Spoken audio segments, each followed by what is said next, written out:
I have a show at 212 Arts Center, and it features all of the local paintings that I've done around the Saline area, and it's called Our Town, Our Land, Painting Saline.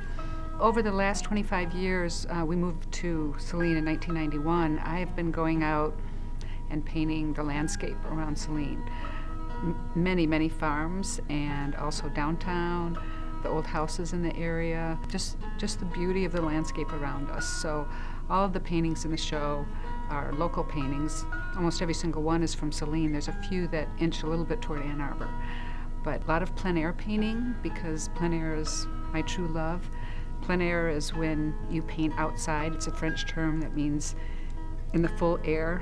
So I actually go out with my easel, whether I'm painting in pastel, watercolor, or oil, and paint exactly what's in front of me. I had originally wanted to be an artist. I went to U of M art school, majored in painting, and fully expected that I was going to have a career in painting.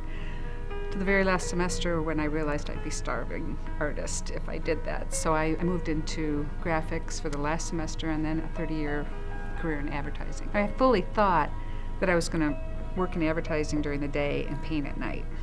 But 50, 60-hour weeks. I really didn't paint at all for 20 years. So my mentor, a wonderful woman named Mary Beth Cousy, was a pastel artist. But she brought me along the pastel path and really helped me grow and understand that even if I wasn't starting at 20, I was more like starting at 45 or 50, I could advance and do well in the career that I really always wanted to have.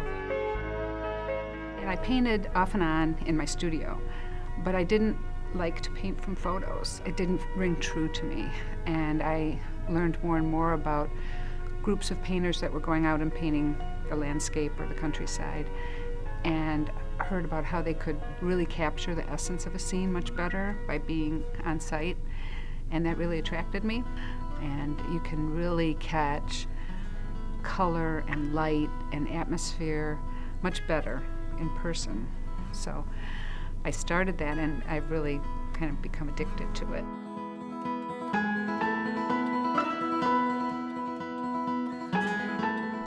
I always say my favorite piece is the piece I'm working on right now, because if I'm not in love with the piece that I'm working on, I shouldn't be working on it.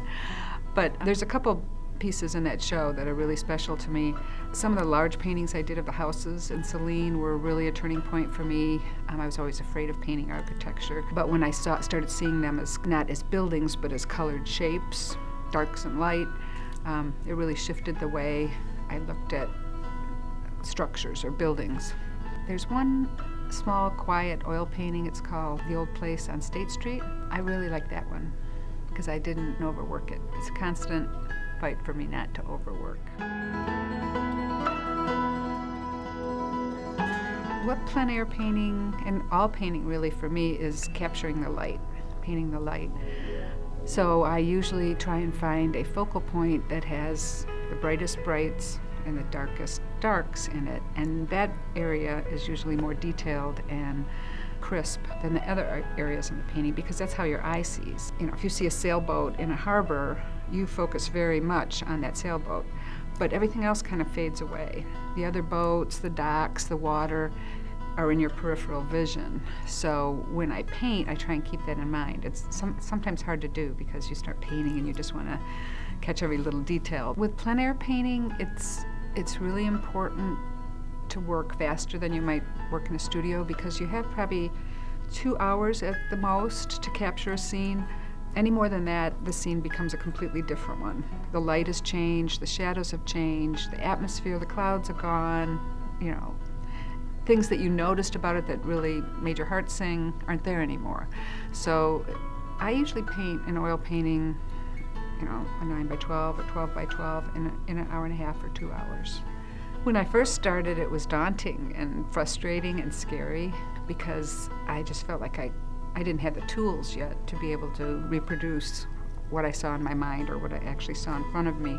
Now I feel much more comfortable with it, because usually I start with a small sketch that grounds me and reminds me exactly what is the part of the scene that I want to highlight. And I feel that I can, either with brushes or pastels, use my tools better and actually visualize and then create what's in my mind or what I'm seeing. So it's not as scary, but it's adrenaline thing. It's kind of a rush to get out there and go, oh my God, that's a scene. That's what I want to capture. Go. It's kind of a thrilling proposition to me. 212 is great. They've been wonderful for years to me. They've always asked me to have a show, and this show seemed like it was the right place for 212 because it's all about Celine.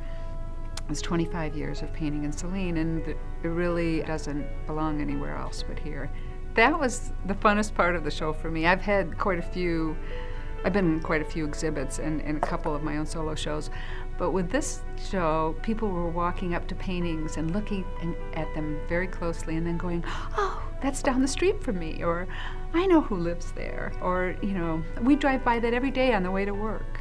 So it had a special kind of connection that you don't always have. I've had a big show of Italian paintings, and everybody loves Italy, but they didn't know Italy, the scenes I was painting, the same way I knew them.